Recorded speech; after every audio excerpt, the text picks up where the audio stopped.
Osteoarthritis, rheumatoid arthritis, juvenile idiopathic arthritis, ankylosing spondylitis, gout, degenerative arthritis, disc prolapse തുടങ്ങി സന്ധി സംബന്ധമായ രോഗങ്ങളും വേദനയും മൂലം അസ്വസ്ഥതകൾ അനുഭവിക്കുന്നവരുടെ എണ്ണം കൂടി വരികയാണ്.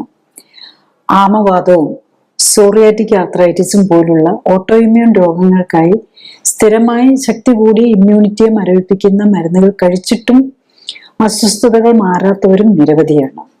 ഒപ്പം തന്നെ മുട്ട് മാറ്റിവെക്കൽ, ഹിപ്പ് മാറ്റിവെക്കൽ, നട്ടെല്ലില് തേയ്മാനത്തിനായി ഡിസ്ക് മാറ്റിവെക്കൽ തുടങ്ങിയ സന്ധി മാറ്റിവെക്കൽ ശസ്ത്രക്രിയകൾക്ക് വിധേയരാകേണ്ടി വരുന്നവരുടെ എണ്ണവും കൂടി വരുന്നു.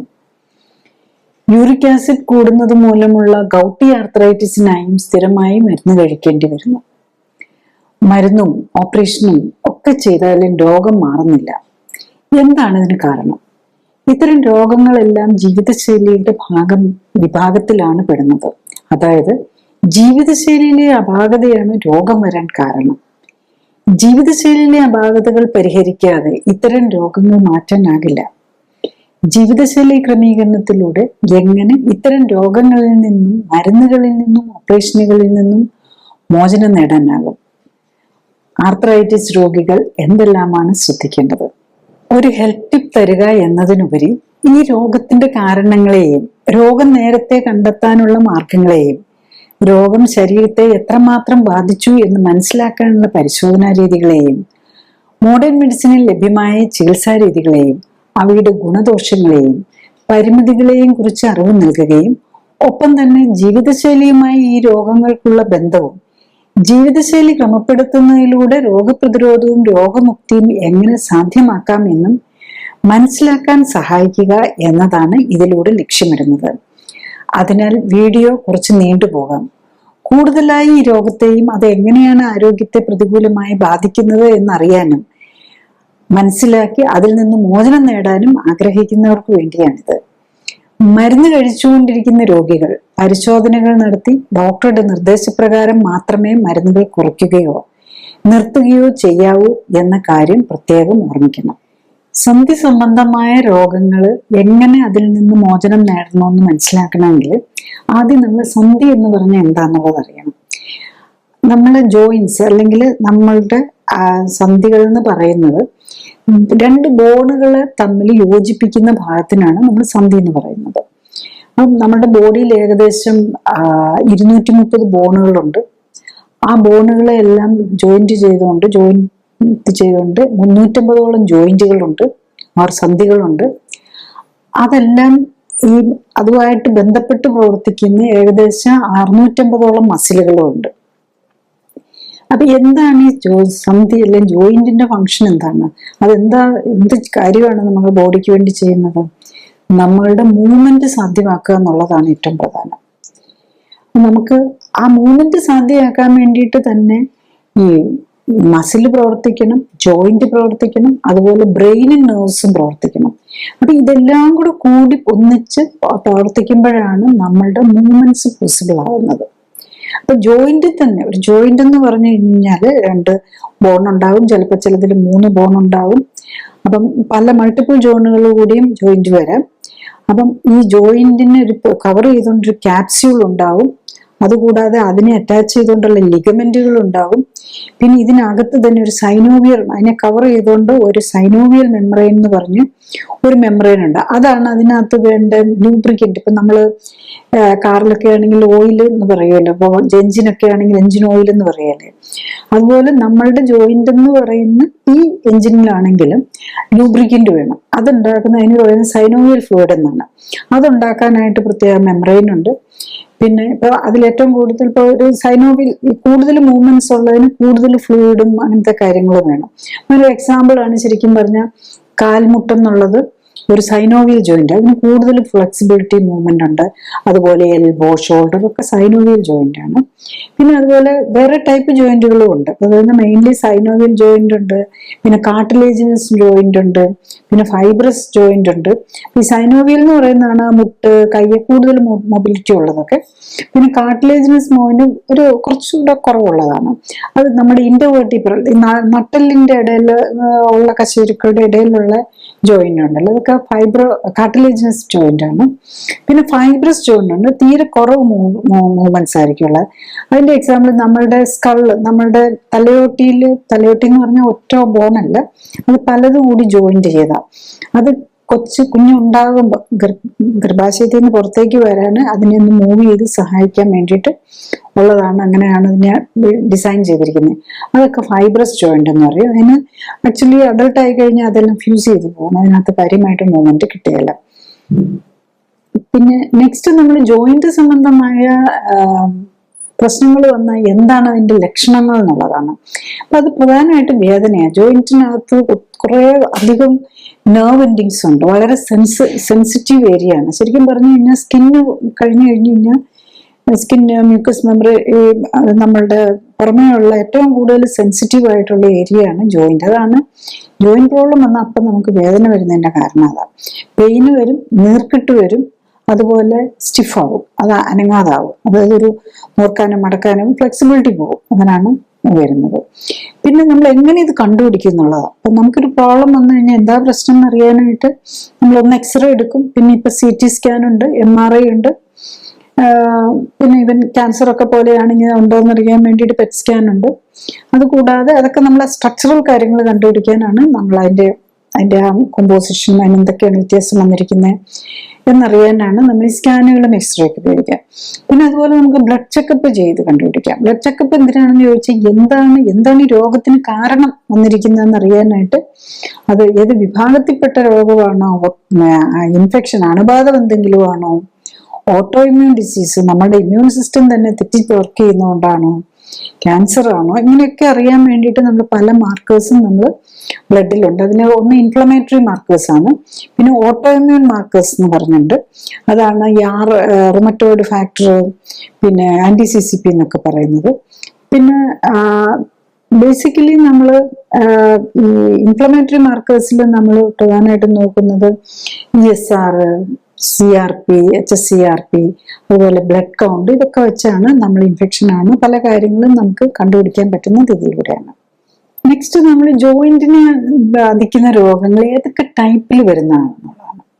അപ്പൊ ഒന്ന് നമ്മൾ ഏറ്റവും കോമൺ ആയിട്ട് കാണുന്നത് ഡീജനറേറ്റീവ് ഡിസീസും ഓട്ടോ ഇമ്മ്യൂൺ, അതായത് വാതരോഗങ്ങൾ എന്ന് പറയുന്നത്. ഈ വാതരോഗങ്ങൾ എന്ന് പറയുന്നതിൽ നമ്മൾ പ്രധാനമായിട്ടും നമ്മൾ ഈ ആമവാദം എന്നൊക്കെ പറയുന്നുണ്ടല്ലോ, അതുകൂടാതെ ഈ സോറിയാറ്റിക് ആർത്രൈറ്റിസ്, ഇഡിയോപ്പതിക്, കുട്ടികളെ ബാധിക്കുന്ന ജുവനൈൽ ഇഡിയോപ്പതിക് ആർത്രൈറ്റിസ്, ഇതൊക്കെ ഓട്ടോ ഇമ്മ്യൂൺ ഡിസീസിലാണ് വരുന്നത്. പിന്നെ ഡീജനറേറ്റീവ് ഡിസീസ് എന്ന് പറഞ്ഞു കഴിഞ്ഞു വരുന്നതിലാണ് ഈ മുട്ടുവേദനയൊക്കെ ഓസ്റ്റിയോ ആർത്രൈറ്റിസ് വരുമല്ലോ, അതിന് വേണ്ടിയിട്ടാണ് നമ്മൾ ഏറ്റവും കൂടുതൽ ഈ നീ റീപ്ലേസ്മെന്റ്, ഹിപ്പ് റീപ്ലേസ്മെന്റ്, അതുപോലെ ഡിസ്കിന് വരുന്ന പ്രശ്നങ്ങൾ, ഇതൊക്കെ നമ്മൾ യൂഷ്വലി ഡീജനറേറ്റീവ് ഡിസീസിലാണ് വരുന്നത്. പിന്നെ ഗൗട്ട് എന്ന് പറയുന്നത്, അത് നമ്മൾ ഈ ഒരു സോഡിയം യൂറേറ്റ് എന്ന് പറഞ്ഞ് ഒരു നമ്മുടെ ഒരു ജെനറ്റിക് മെറ്റീരിയലിന്റെ വേസ്റ്റ് പ്രോഡക്റ്റ് ആയിട്ടും അതിനൊരു ആന്റി ഓക്സിഡന്റ് ഇതൊക്കെ ഉള്ള യൂറിക് ആസിഡ് അത് ക്രിസ്റ്റലൈസ് ചെയ്ത് സോഡിയം യൂറേറ്റ് ആയിട്ട് ജോയിന്റിൽ, അതൊരു തരം ഷാർപ്പായിട്ടുള്ള ക്രിസ്റ്റൽസാണ്, അത് ജോയിന്റിൽ അടിഞ്ഞു കഴിയുമ്പോഴാണ് ഗൗട്ട് എന്ന് പറഞ്ഞുള്ളത് വരുന്നത്. പിന്നെ ഇൻഫെക്ഷൻ കൊണ്ടുവരാം, അതായത് ചില ബാക്ടീരിയൽ സെപ്റ്റിക് ആർത്രൈറ്റിസ് എന്ന് പറയുന്നത് പോലെ വരാം. നെക്സ്റ്റ് ഡീജനറേറ്റീവ് ഡിസീസസ് എന്ന് പറയുമ്പോൾ അതിൽ തന്നെ ഈ നമ്മളുടെ ഫ്രാക്ചേഴ്സ്, അത് ഒടിവ് വരുമല്ലോ, അതായത് നമ്മുടെ ഹിപ്പ് ഫ്രാക്ചർ ഒക്കെ വളരെ, അതുപോലെ നമ്മുടെ റിസ്റ്റ് ഫ്രാക്ചർ ഒക്കെ വളരെ കോമൺ ആണ്. അതും ഒരു ഡീജനറേറ്റീവ്, പക്ഷെ അത് ജോയിന്റിനേക്കാളും കൂടുതൽ ജോയിന്റിനെയും ബാധിക്കാം, അതിന്റെ ബോണുകളെയും കൂടെ ഒന്നിച്ച് ബാധിക്കുന്നത് പോലെ വരുന്നതാണ്. പിന്നെ ഓട്ടോ ഇമ്മ്യൂൺ ഡിസീസിലാണെങ്കിൽ ഇൻഫ്ലമേറ്ററി, പല രീതിയിലുള്ള ഇൻഫ്ലമേറ്ററി ആർത്രൈറ്റിസ്, ഇതെല്ലാം ഇൻഫ്ലമേറ്ററി ആർത്രൈറ്റിസ് ആയിട്ടാണ് വരുന്നത്. അതിൽ തന്നെ പല പേരുകൾ ഇടുന്നു മാത്രമേ ഉള്ളൂ. അതിൽ ആമവാദം ഇടും, പിന്നെ സോറിയാസിസ്, അതായത് സ്കിൻ ഡിസീസിന്റെ കൂടെ വരുവാണെങ്കിൽ സോറിയാസിസ് എന്ന് പറയും.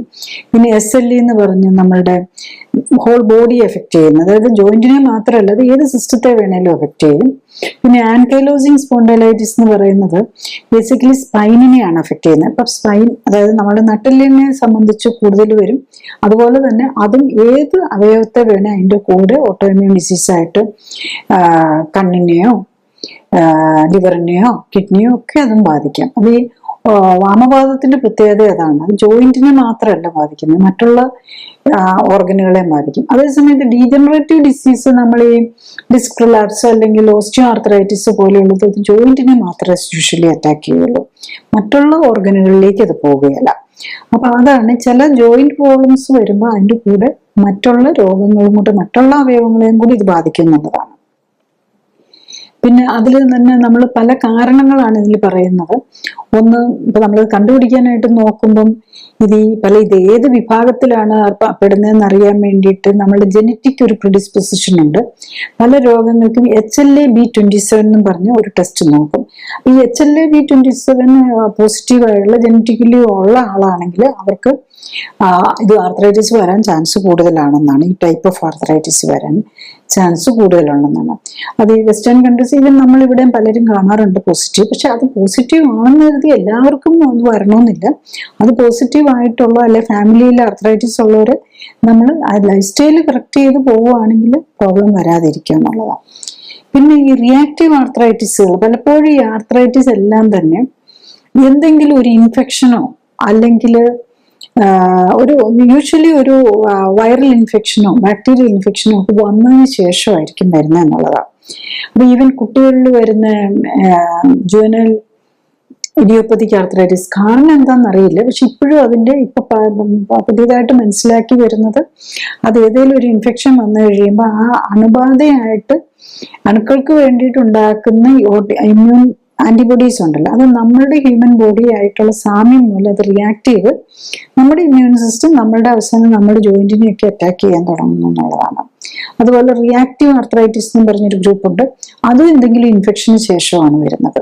പക്ഷെ ഇവർക്കൊക്കെ ഈ HLA-B27 പോസിറ്റീവ് ആയിട്ടുള്ള ഇതൊക്കെ വരാൻ ചാൻസ് കൂടുതലാണ്. അതുപോലെ റിയാക്റ്റീവ് ആർത്രൈറ്റിസ് പലപ്പോഴും ഈ ജെനിറ്റോ യൂറിനറി ഇൻഫെക്ഷൻ എന്ന് പറയും, അല്ലെ വയറിനകത്തുള്ള ഇൻഫെക്ഷൻ, അല്ലെ സ്ട്രെപ്റ്റോകോക്കൽ ഇൻഫെക്ഷൻ ഒക്കെ വന്നിട്ട് ആണ് പലപ്പോഴും അതിലേക്ക് തുടക്കം വരുന്നത്. അപ്പൊ അതിൽ ഏറ്റവും നല്ല ഒരു എക്സാമ്പിൾ ആണ് നമ്മൾ റുമാറ്റിക് ഫീവർ എന്ന് പറയുന്നത്. പണ്ടൊക്കെ നമ്മൾ ഈ പെൻസിലിൻ ഇഞ്ചക്ഷൻ ഒക്കെ മാസം എടുക്കുന്ന, അല്ലെങ്കിൽ ഇപ്പോഴാണെങ്കിലും പെൻസിലിൻ ഇതൊക്കെ കഴിക്കുന്ന ഒരു ഇതുണ്ട്.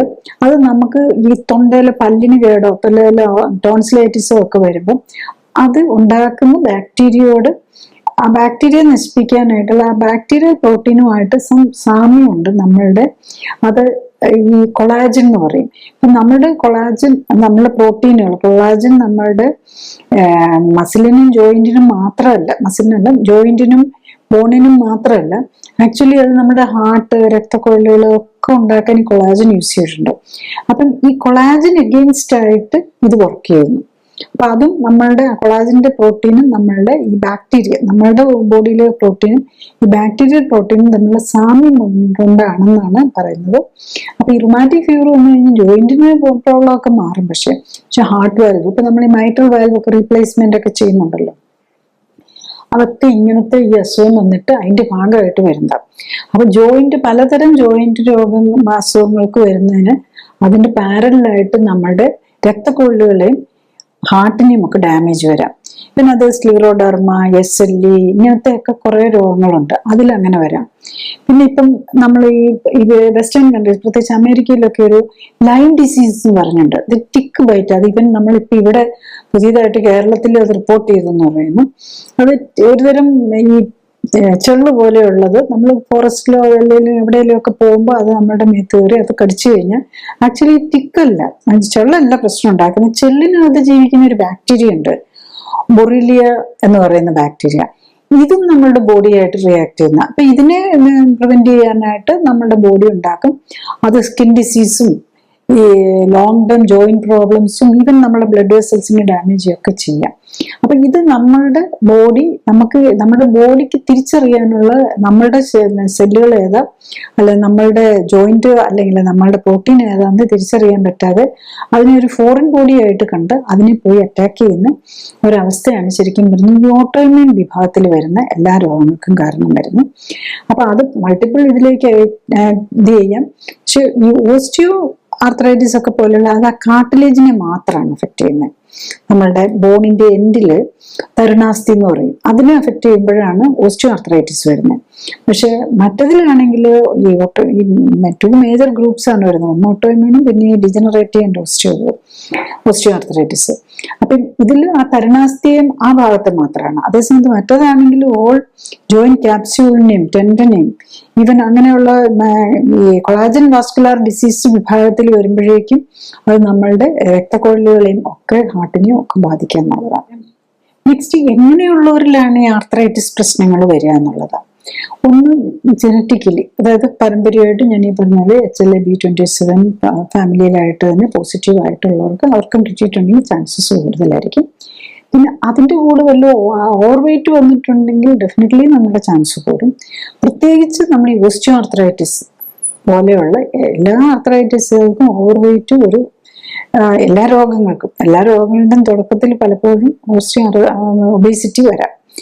പിന്നെ ഡയബറ്റിസ് പേഷ്യൻസിന് ശരിക്കും മറ്റുള്ളവരെ വെച്ച് നോക്കുമ്പോൾ ഡബിൾ ദ ചാൻസ് ആണ് ഈ നീ റീപ്ലേസ്മെന്റ് ഒക്കെ ചെയ്യേണ്ടി വരുന്നത് എന്നുള്ളതാണ്.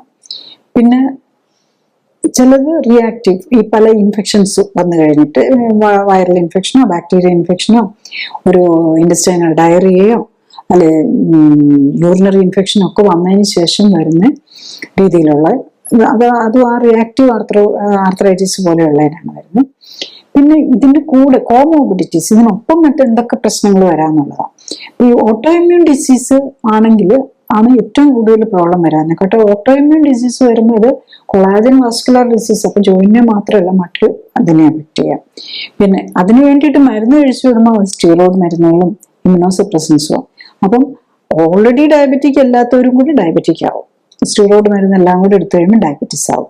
അപ്പൊ ഡയബറ്റിസിന്റെ സൈഡ് ഇഫക്ട്സ്, ഡയബറ്റിസ് സംബന്ധിച്ചുള്ള കോമോബിഡിറ്റീസ് കയറി വരും. ലൈക്ക് കാർഡിയോവാസ്കുലർ ഡിസീസും കൊളസ്ട്രോൾ കൂടാനും ഒക്കെ തുടങ്ങും. അതിനൊപ്പം തന്നെ ഡയബറ്റിസ് ഇതൊക്കെ വരുമ്പോഴേക്കും ഫാറ്റി ലിവർ വരും. പിന്നെ ഈ ഓട്ടോഇമ്മ്യൂൺ ആർത്രൈറ്റിസിന്റെ എല്ലാം ഭാഗമായിട്ട് കണ്ണിനെ ബാധിക്കാം. അപ്പൊ കണ്ണിന്റെ സ്ലീറൈറ്റിസ്, യുവിഐറ്റിസ് അങ്ങനെയൊക്കെ വരാം. അപ്പൊ അത് ഗ്ലോക്കോമയിലേക്ക് പോകാം, കണ്ണിന്റെ പ്രഷർ കൂടുന്നത്. പിന്നെ പലതരത്തിലും സ്കിൻ ഡിസീസ് വരാം. സോറിയാറ്റിക് ആർത്രൈറ്റിസ് വരുമല്ലോ, അങ്ങനെ വരാം. അതായത് സ്കിൻ ഡിസീസും സ്കിൻ പീൽ ചെയ്യുന്ന പോലെയുള്ള ഇത് വരാം. പിന്നെ ഇതെല്ലാം വരുമ്പോഴേക്കും വേദനയൊക്കെ കാരണം ആക്ടിവിറ്റീസ് കുറയുമ്പോഴേക്കും വീണ്ടും ഒബേസിറ്റിയിലേക്ക് പോകാനുള്ള ചാൻസ് കൂടുതലായിരിക്കും. അതിന്റെ ഭാഗമായിട്ട് ഡയബറ്റിസ് വരാം, കൊളസ്ട്രോൾ കൂടാം, പ്രഷർ കൂടാം. പിന്നെ ഡയബറ്റിസും കൂടെ വന്നു കഴിയുമ്പോഴേക്കും അല്ലെങ്കിൽ തന്നെ ഒരു ഓട്ടോഇമ്യൂൺ നെഫ്രോപ്പതി വരാം, കിഡ്നിയും ബാധിക്കരുത്. ഇപ്പൊ SLE ഒക്കെ പോലെയുള്ളതിനാണ് കിഡ്നിയാണ് നേരത്തെ ബാധിക്കും. പിന്നെ അതുപോലെ ലിവറിനെ ബാധിക്കാം. പിന്നെ ആക്ടിവിറ്റീസ് കുറയുന്നതോടുകൂടി എല്ലുകൾ ദ്രവിക്കാൻ തുടങ്ങും, ഓസ്റ്റിയോപോറോസിസ് വരാം. അതുപോലെ മസിൽ വീക്കാവും, സാർക്കോപ്പീനിയ വരാം. അപ്പൊ മസിലും വീക്കാകുമ്പോൾ നമ്മൾ വീഴാനുള്ള ചാൻസ് കൂടും. വീഴാനുള്ള ചാൻസ് കൂടിയാൽ ഒടിയാനുള്ള ചാൻസ്, ഓസ്റ്റിയോപോറോസിസും കൂടെ വരിക. മസിൽ വീക്കാവുന്നയാളുടെ ബോണും വീക്കായിരിക്കും. അപ്പോൾ ഓസ്റ്റിയോപോറോസിസും ഒടിയാനുള്ള സാധ്യത കൂടും. ഈവൻ ഒടിവും ഒക്കെ വന്നാൽ പോലും അത് നമ്മളൊരു കറക്റ്റ് ചെയ്യാനോ അതൊരു സക്സസ് ആക്കാനോ പോലും ഈ ഓസ്റ്റിയോപോറോസിസും സാർക്കോപ്പീനിയ മസിലും ഒക്കെ പോയിരിക്കുന്നവർക്ക് സാധ്യത കുറവായിരിക്കും, ചാൻസസ് കുറവായിരിക്കും. ഹീലിങ്ങിന്റെ പോസിബിലിറ്റിയും കുറയുക. കാരണം ഇൻഫ്ലമേറ്ററി ഡിസീസ് ആണ്, അവർക്ക് ഹീലിംഗ് കുറവാണ്. പിന്നെ പലപ്പോഴും അവർ സ്റ്റീറോയിഡ് മെഡിസിനും ഇമ്യൂണോസപ്രസൻസും ഒക്കെ ആണെങ്കിൽ അതൊരു മേജർ പ്രോബ്ലം ആയിരിക്കും. പിന്നെ ഈ ജോയിന്റ് ഫിക്സിറ്റി ഒക്കെ കാരണം പലപ്പോഴും പല എക്സസൈസും ഒന്നും ചെയ്യാൻ മേലാത്ത നിലയിലേക്കും കൂടെ വരും. നെക്സ്റ്റ്, നമ്മൾ ഈ ജോയിന്റ് പ്രോബ്ലംസിന്റെ ചികിത്സകളെ കുറിച്ചുള്ളതാണ്. അപ്പൊ ജോയിന്റിന് എന്ത് പ്രോബ്ലം വന്നാലും നമ്മൾ ആദ്യം എടുക്കുന്നത് എന്താണെന്ന് കണ്ടുപിടിക്കാനായിട്ട് മിക്കവാറും ഒരു എക്സ്റേ ഒക്കെ ആയിരിക്കും. മേജർ ആയിട്ടുള്ള ഡിഫിക്കൽട്ടി ഉണ്ടെങ്കിൽ നമ്മളൊരു എക്സ്റേ എടുത്ത് നോക്കാം, അല്ലെങ്കിൽ നമ്മൾ സ്കാൻ പോലെയുള്ളത് നോക്കി എന്താണ് കാരണം എന്നുള്ളത് കണ്ടുപിടിക്കുക. പിന്നെ ആദ്യം ചെറിയ വേദനകളൊക്കെ ഉണ്ടെങ്കിൽ ആദ്യം നമ്മളൊരു NSAID വിഭാഗത്തിൽ, അതായത് non steroidal anti inflammatory drugs ആയിരിക്കും നമ്മൾ സാധാരണ ഉപയോഗിക്കുക. ഈ ബ്രൂഫനും ഡൈക്ലോഫെനാക് ഒക്കെ പോലെയുള്ളത്. പിന്നെ ഒരു ഓട്ടോഇമ്യൂൺ ഗ്രൂപ്പിൽ വരുന്നതാണെങ്കിൽ നമ്മൾ പലപ്പോഴും ഗ്ലൂക്കോകോർട്ടിക്കോസ്റ്റീറോയിഡ്, അതായത് സ്റ്റീറോയിഡ് വിഭാഗത്തിൽപ്പെട്ട മരുന്ന് വരും. പിന്നെ ഇപ്പൊ കുറച്ചും കൂടി അഡ്വാൻസ്ഡ് ആയിട്ടുള്ള കുറച്ച് മരുന്നുകളുണ്ട്. അതാണ് TNF ഇൻഹിബിറ്റേഴ്സ് എന്ന് പറയും, അതായത് ട്യൂമർ നെക്രോസിസ് ഫാക്ടർ ഇൻഹിബിറ്റേഴ്സ്. അതായത് നമ്മൾ ശരിക്കും പറഞ്ഞു കഴിഞ്ഞാൽ ക്യാൻസറിനും ഒക്കെ ഉപയോഗിക്കുന്ന മരുന്നുകളാണ്. അതൊക്കെ ന്യൂവർ ജനറേഷനാണ്, കുറച്ചുകൂടി കോസ്റ്റ്ലി മെഡിസിൻസ് ആണ്. അതുപോലെ IL-F ഇൻഹിബിറ്റേഴ്സ് അല്ലെ സ്റ്റിമുലേറ്റേഴ്സ് പോലെയുള്ള IL-17 ആന്റഗോണിസ്റ്റ് എന്നൊക്കെ പറഞ്ഞ മരുന്നുകളുണ്ട്. അപ്പൊ അതൊക്കെ ഈ ബയോളജിക്കൽസ് എന്ന് ന്യൂവർ ജനറേഷൻ ടാർജറ്റഡ് ഇമ്മ്യൂണോസപ്രസൻസ് എന്നൊക്കെ പറയുന്നതിനാണ്. അപ്പൊ അതിൽ ജനറലി പിന്നെ അതുപോലെ തന്നെ disease modifying anti rheumatoid drugs എന്ന് പറഞ്ഞൊരു ഗ്രൂപ്പ് ഉണ്ട്. അതും ഇപ്പം ലേറ്റസ്റ്റ് നമ്മൾ മെത്തോട്രെക്സേറ്റ് അങ്ങനെ കുറെ അധികം മരുന്നുകൾ ആ ഗ്രൂപ്പിലും വരുന്നുണ്ട്. ഈ മരുന്നുകളൊക്കെ അതെല്ലാം ഇമ്മ്യൂണിറ്റി ആയിട്ട് ബന്ധപ്പെട്ട് ഇമ്മ്യൂണിറ്റി ഒരു തരത്തിൽ അല്ലെങ്കിൽ വേറൊരു തരത്തില് ബ്ലോക്ക് ചെയ്യാൻ വേണ്ടിയിട്ട് ശ്രമിക്കുന്ന മരുന്ന്. ഈവൻ പെയിൻ കില്ലേഴ്സ് പോലും അതായത് നമ്മുടെ ഇമ്മ്യൂണിറ്റിയുടെ ഒരു ഭാഗമാണ് നമ്മൾ പെയിൻ എന്ന് പറയുന്നത്. അപ്പൊ പെയിനിന് ഇല്ലാതാക്കാൻ വേണ്ടിയിട്ട് കഴിക്കുന്ന മരുന്നുകളൊക്കെ ഇമ്മ്യൂണിറ്റിയെ സപ്രസ് ചെയ്യുന്നതാണ്. അപ്പൊ ചിലത് പെയിനിന് കുറയ്ക്കുമായിരിക്കും കൂടുതൽ ചെയ്യുന്നത്, ചിലത് സ്റ്റിഫ്നെസ് കുറയ്ക്കുമായിരിക്കും ചെയ്യുന്നത്. അപ്പൊ അതിന്റെ ആവശ്യങ്ങൾ അനുസരിച്ചോ അല്ലെങ്കിൽ അതിന്റെ റീസൺ അനുസരിച്ച് എന്തുകൊണ്ട് വന്നു എന്നും കൂടെ നോക്കുന്നതനുസരിച്ച് ചിലതിന് കൂടുതൽ ഇഫക്റ്റീവ് ആയിരിക്കും. പിന്നെ ഓരോരുത്തരുടെയും ബോഡിയുടെയും കൂടെ അനുസരിച്ചാണ്. അപ്പം ട്രയൽ ആൻഡ് എറർ വെച്ചാണ് പലപ്പോഴും ഈ മരുന്നുകൾ നമ്മൾ ഉപയോഗിക്കുന്നത്. നെക്സ്റ്റ് മെഡിസിൻസ് കഴിഞ്ഞ് കഴിഞ്ഞാൽ നമ്മൾ എന്തിനാണ് ഈ സർജറി വേണ്ടി വരുന്നത് എന്നുള്ളതാണ്. ഇപ്പൊ മരുന്നുകൾക്ക് ഇപ്പൊ റുമറ്റോയിഡ് ആർത്രൈറ്റിസ് പോലെയുള്ളതിന് ശരിക്കും പറഞ്ഞു കഴിഞ്ഞാൽ സർജറി അത്ര ഇഫക്റ്റീവ് അല്ല. കാരണം ഓൾറെഡി ഇമ്മ്യൂൺ സിസ്റ്റം ആകെ പ്രശ്നത്തില്ല. അപ്പൊ നമ്മൾ പോയി സർജറിയും കൂടി ചെയ്തു കഴിഞ്ഞാൽ നമ്മുടെ ഇമ്മ്യൂൺ സിസ്റ്റത്തിനെ കൊണ്ട് താങ്ങാൻ പറ്റൂല. അപ്പൊ ചിലപ്പോൾ കൂടുതൽ പ്രോബ്ലത്തിലേക്ക് പോകാനിരിക്കും. കാരണം സർജറി കഴിഞ്ഞ് കഴിയുമ്പോഴേക്കും മോർ സ്റ്റിഫായി ആ പുതിയതായിട്ട് കൊണ്ടിരിക്കുന്നതിന് കൂടുതൽ പ്രോബ്ലം വന്നിരിക്കും. ഈ ഡീജനറേറ്റീവ് ഡിസീസ്, അതായത് നമ്മൾ കാലിലെ മുട്ടിലെ തേയ്മാനം പോലെയുള്ള രോഗങ്ങൾക്കാണ് റീപ്ലേസ്മെന്റ് ഇഫക്റ്റീവ് ആണ്. അതിനാണ് നീ റീപ്ലേസ്മെന്റ്, ഹിപ്പ് റീപ്ലേസ്മെന്റ്, അതുപോലെ ഡിസ്ക്, നമ്മുടെ ഇന്റർവെർട്ടിബ്രൽ ഡിസ്കിന് പ്രശ്നം വന്ന് പ്രൊലാപ്സ് വന്നു കഴിഞ്ഞ് കഴിഞ്ഞാൽ ചിലപ്പോൾ ആ മിനിസ്കസ് തന്നെ എടുത്ത് കളയാന്ന് പണ്ടൊക്കെ അതായിരുന്നു ചെയ്തിരുന്നത്. അതിന് ആ ഡിസ്കിനെ തന്നെ എടുത്ത് കളയും. അപ്പൊ എന്താ വരുന്നതെന്ന് വെച്ചാൽ ഫ്യൂസ് ആയിപ്പോ രണ്ട് അതിന്റെ മുകളിലുള്ള വെർട്ടിബ്ര ഇതും കൂടെ, അതായത് നമ്മുടെ മൊബിലിറ്റി അവിടെ കൊണ്ട് നഷ്ടപ്പെട്ടു പോകും. അപ്പൊ ഇപ്പൊ അതുകൊണ്ട് അതായത് ഡിസ്ക് തന്നെ വെക്കുകയാണ് ചെയ്യുന്നത്. മൊബിലിറ്റി മെയിൻറ്റെയിൻ ചെയ്യാം, പക്ഷെ എന്നാലും അതിലും ലിമിറ്റേഷൻസ് ഉണ്ടാവും. കാരണം അത് സ്ക്രൂ ഇട്ട് പിടിപ്പിക്കുകയായിരിക്കും ചെയ്യുന്നത്. അപ്പൊ അതിന്റെ മുകളിലത്തെ ഇതും താഴത്തെ ഇതും ഒക്കെ ആയിട്ട് കുറെ സ്ക്രൂവും മെറ്റൽസ് അതിനകത്ത് കയറി വരും. പിന്നെ ചിലതിന് വേണ്ടിയിട്ട് നമ്മൾ ഇപ്പൊ പലപ്പോഴും ഈ ലിഗമെന്റ്സിനും തരുണാസ്ഥിക്കും ഒക്കെയാണ് ഡാമേജ് വരുന്നത്. അപ്പൊ അത് നമ്മളൊരു MRI ഒക്കെ നോക്കുമ്പോൾ അത് വിട്ടിരിക്കുന്ന പോലെയും കീറിപ്പോയിരിക്കുന്ന പോലെയും ഒക്കെ കാണും. അതായത് ഒരു ഇഞ്ചുറി വന്ന പോലെ ആയിരിക്കും. അപ്പൊ അത് നമ്മൾ പലപ്പോഴും സർജറി ഒക്കെ ചെയ്യാറുണ്ട്. പക്ഷെ അതൊരു ആക്സിഡന്റ് കൊണ്ട് വന്നിരിക്കുന്ന ഒരു ടേറിനൊക്കെ ആണെങ്കിൽ സർജറി ഇഫക്റ്റീവ് ആണ്. പക്ഷെ ഈ ഓട്ടോഇമ്യൂൺ ഡിസീസിന്റെ ഭാഗമായിട്ട് അല്ലെങ്കിൽ ഒരു ഡീജനറേറ്റീവ് ഡിസീസിന്റെ ഭാഗമായിട്ട് വന്നിരിക്കുന്ന ഇത്തരം കാര്യങ്ങൾക്ക് വേണ്ടി സർജറി ചെയ്താലും വലിയ ഇഫക്റ്റ് ഒന്നും കിട്ടാറില്ല എന്നുള്ളതാണ്. പിന്നെ പലപ്പോഴും നമ്മുടെ ഇത്തരം പേഷ്യൻസ് ഒക്കെ ഭയങ്കര ഒബേസിറ്റിയും കൂടെ ഉണ്ടാവും.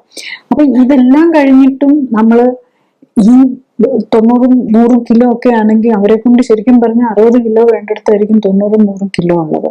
അപ്പൊ ഈ പുതിയ ജോയിന്റിനാണെങ്കിൽ അത്രയൊന്നും താങ്ങാൻ, ജോയിന്റ് മാത്രമല്ലേ കറക്റ്റ് ചെയ്യുന്നുള്ളൂ, താഴേക്ക് പോകുന്നുണ്ട്, കാലിന്റെ പാദവും കാലിന്റെ ആംഗിളും ഒക്കെ ഉണ്ട്. അവർക്കും ഇതിന്റെ എല്ലാം പ്രശ്നങ്ങളും ഉണ്ടാവും.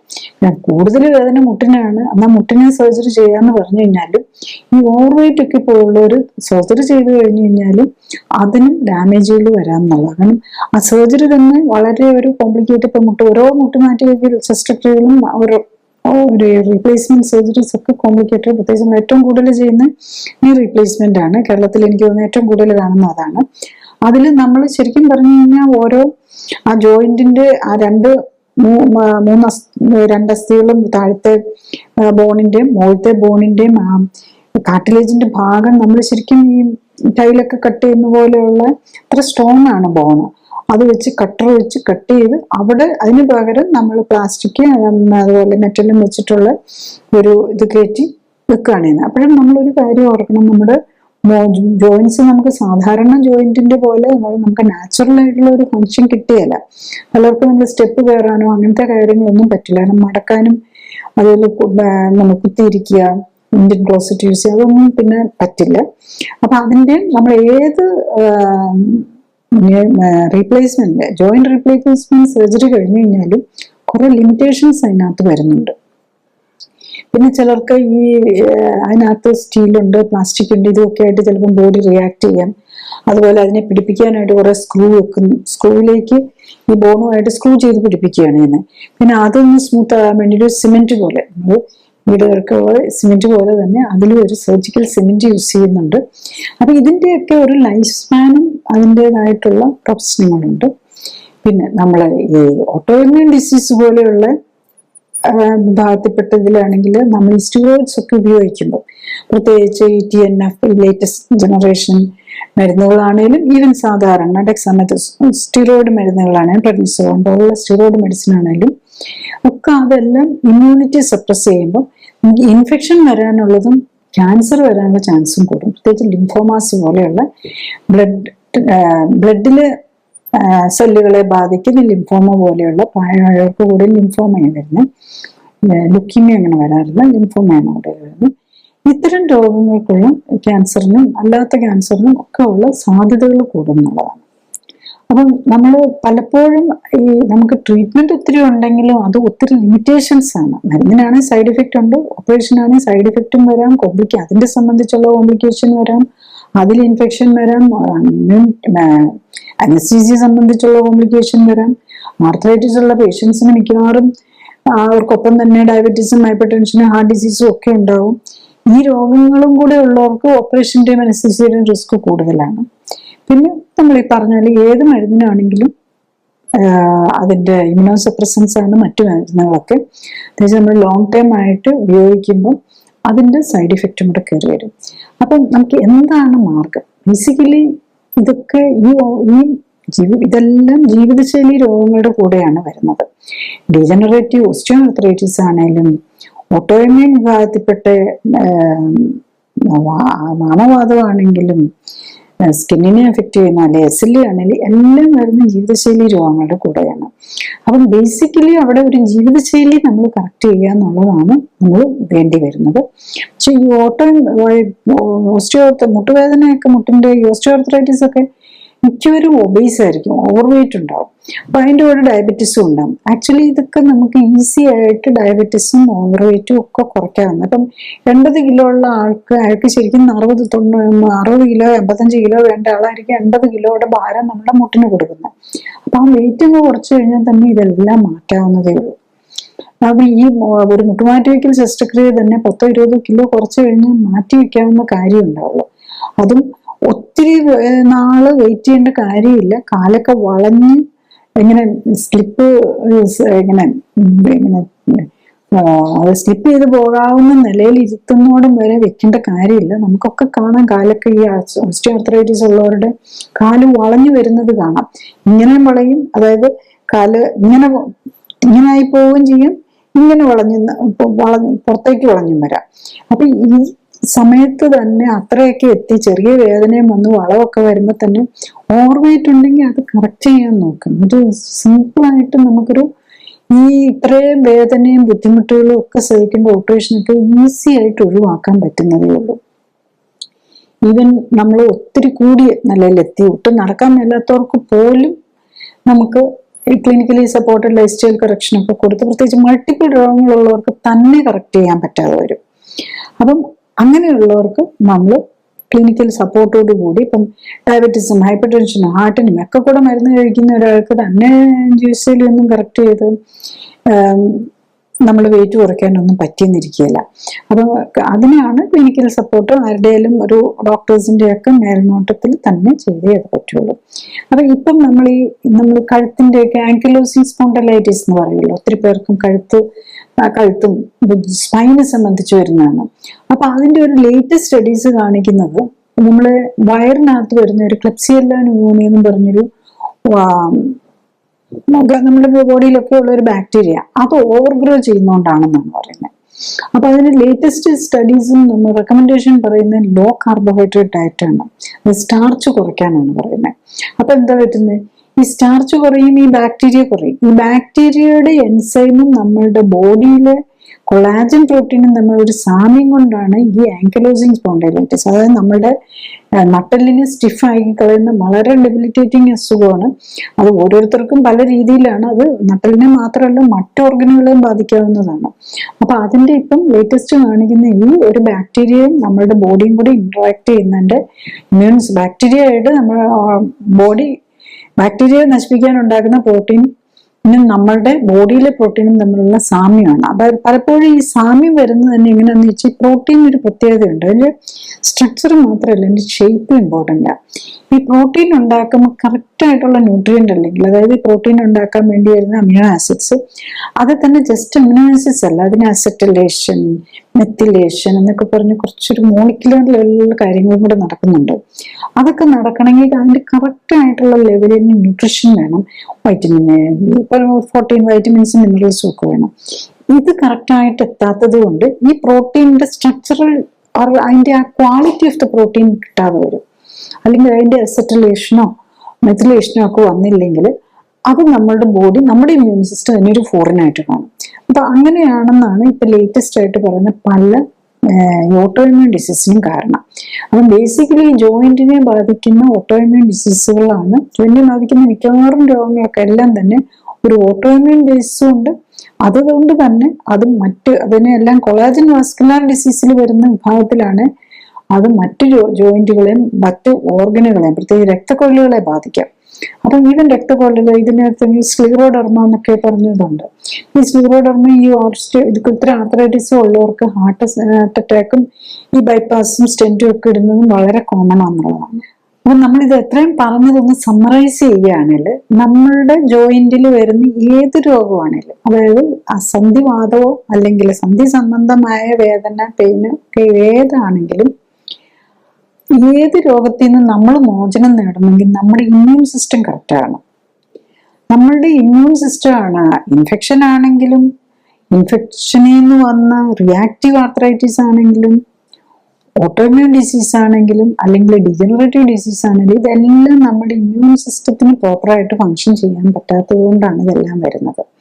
അപ്പൊ ഇമ്മ്യൂൺ സിസ്റ്റത്തിന് കറക്റ്റായിട്ട് ഫങ്ഷൻ ചെയ്യാനുള്ള അവസരം കൊടുക്കണമെങ്കിൽ നമ്മളുടെ ഭക്ഷണം കറക്റ്റ് ആവണം, അതിനകത്തെല്ലാം ന്യൂട്രീഷനും ഉണ്ടാവണം, അതുപോലെ ടോക്സിൻസ് ഒന്നും ഇല്ലാതെ വരണം. ടോക്സിനൊക്കെയാണ് പോയി ഇതിലെ പ്രോബ്ലം ഉണ്ടാക്കുന്നത്. അതുപോലെ നമ്മുടെ ബോഡിയിലെ സർക്കുലേഷൻ കറക്റ്റ് ആവണം. അപ്പൊ ജോയിന്റ് പെയിൻ എന്നും പറഞ്ഞ് നമ്മളൊന്നും ചെയ്യാതെ ഇരുന്ന് കഴിഞ്ഞാൽ നമ്മുടെ മസിലും ബോണും എല്ലാം വീക്കാവും, നമ്മുടെ ജോയിന്റ് എല്ലാം സ്റ്റിഫായി പോകും. പിന്നെ അതിന് ഒത്തിരി സ്റ്റിഫായി കഴിഞ്ഞു കഴിഞ്ഞാൽ, അതായത് നമ്മൾ കൺട്രാക്ചർ എന്നൊക്കെ പറയും, അപ്പൊ അതങ്ങ് ഡിഫോംഡ് ആയി കഴിഞ്ഞു കഴിഞ്ഞാൽ തിരിച്ചു കൊണ്ടുവരാൻ ബുദ്ധിമുട്ടാവും. അപ്പൊ നമ്മൾ തുടക്കത്തിൽ തന്നെ അതിന്റെ റീസൺ കണ്ടുപിടിച്ച് എടുക്കാൻ നോക്കി. ഡിഫോമിറ്റി വരുന്നതിന് മുമ്പാണെങ്കിൽ ഇതെല്ലാം കറക്റ്റ് ചെയ്യാവുന്നതേ ഉള്ളൂ.